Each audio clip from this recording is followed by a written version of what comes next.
Hey gang, just putting the finishing touches on this thing here. Dan Mercuri is a local guitarist. I've done a lot of repair work for him over the last few years.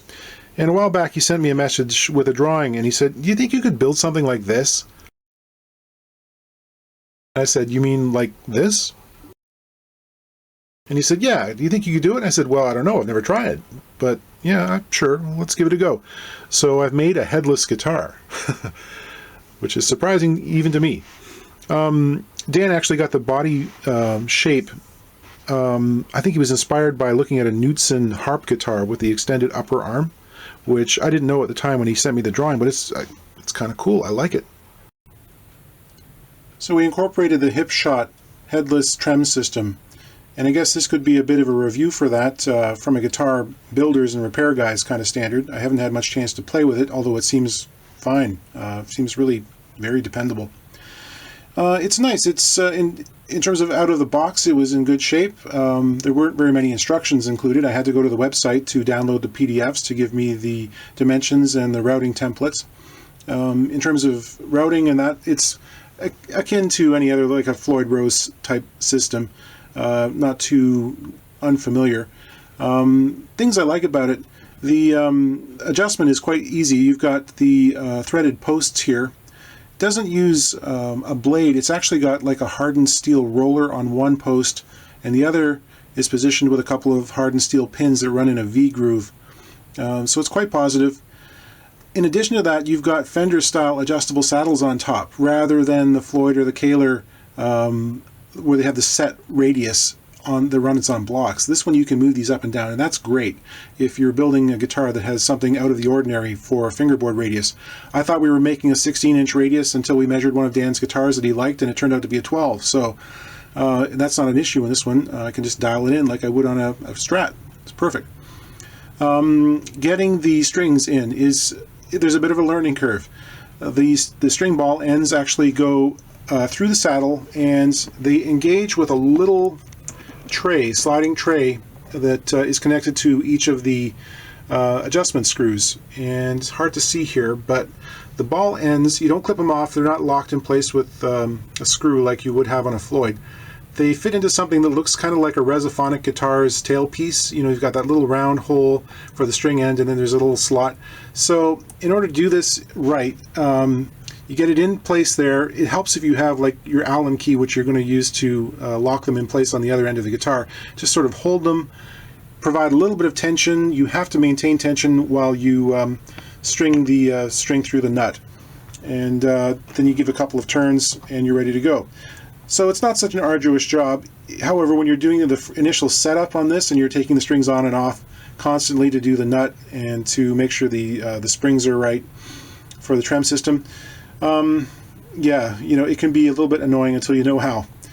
The adjustment is very fine, very positive, nicely knurled knobs here, intuitive, and setting intonation went pretty quickly, so it's great. And in terms of the actual mechanics, it works just like any other like floating trem system, same set of springs on the other side that you always see.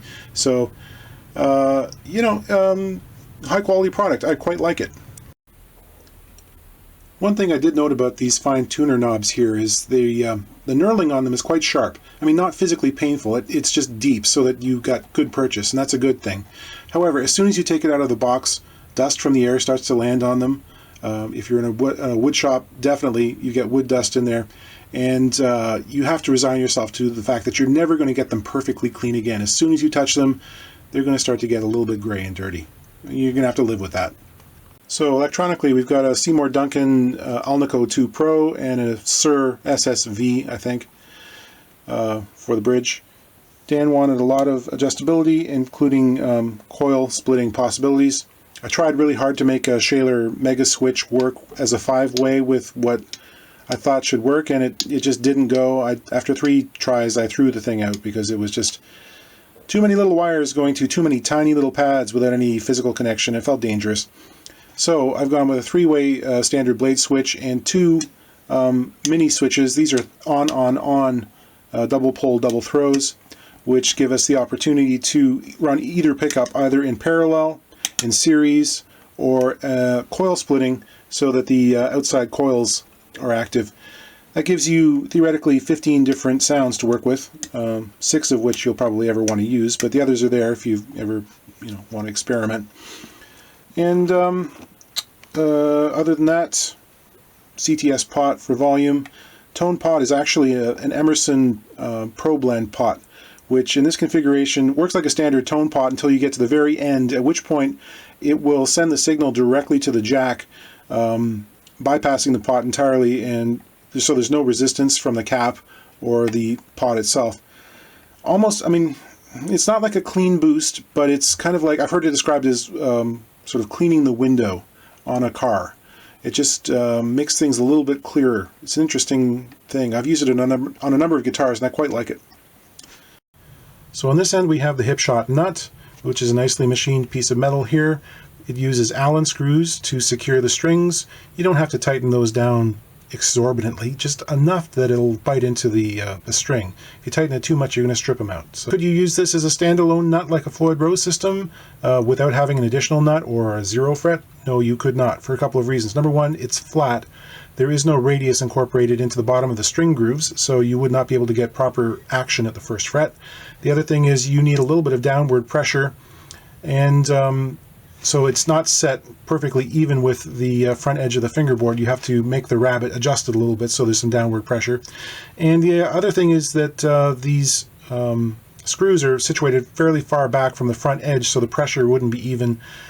You're not going to get proper intonation, so you do need a new nut.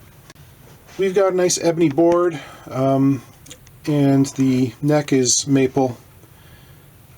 A couple of big thick pieces of carbon fiber down each side of the truss rod. I want a nice stiff neck, especially in a floating trem system. I don't want it to move very much.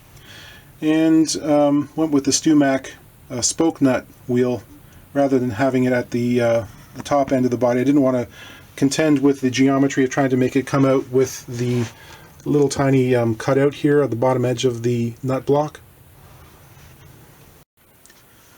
One last thing about this headstock design is you have to cut those strings off, and even if you're really good with your nippers, I don't count this as a fault. I mean, it's bound to happen. Even if you take any guitar and touch the tuning post, you're bound to puncture yourself. So, like, you'll do it once and then you'll never do it again, right? So the body's made out of ash, and we've got the highlighted grain here. This is a black pore filler.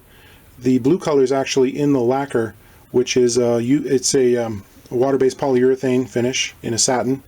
I got to tell you, doing satin or matte finishes at home and getting like really perfectly even coats is not easy. Probably best left to people with UV cure systems or robotic sprayers.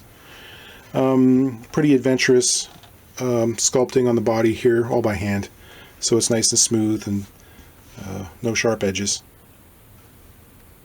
So Dan came over to pick it up, and I managed to capture moments of him playing it for the very first time. He's very happy with it, and he immediately started using it to record overdubs on the album that he's working on.